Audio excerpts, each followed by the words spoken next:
गढ़गा, नहीं मिले ही गुरु घासीदास बाबा सन गा। गिरोधपुरी वाले बाबा के महिमा गूंजत है सारा जहान गा।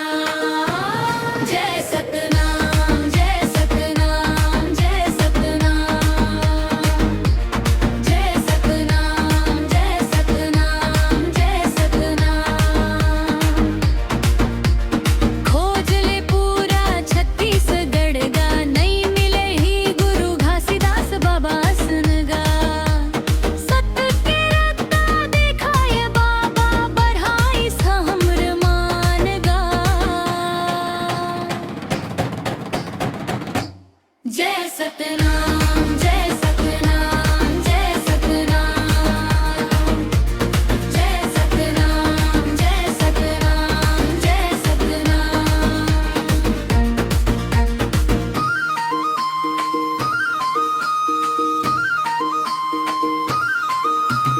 अमृत बानी गूंज रे गाँव गाँव पार गा।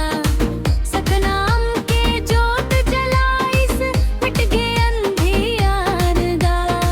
दुखिया मन के संगी बन के दीन सबला सम्मान गा।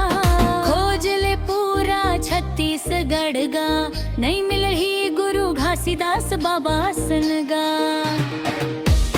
जय सतनाम जय सतनाम जय सतनाम, जय सतनाम जय सतनाम जय सतनाम। गिरोधपुरी के पावन माटी करथे बाबा के गान गा।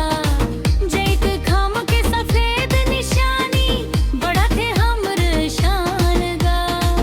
ऊंच नीच के दे पिट के देन सबला मान गा।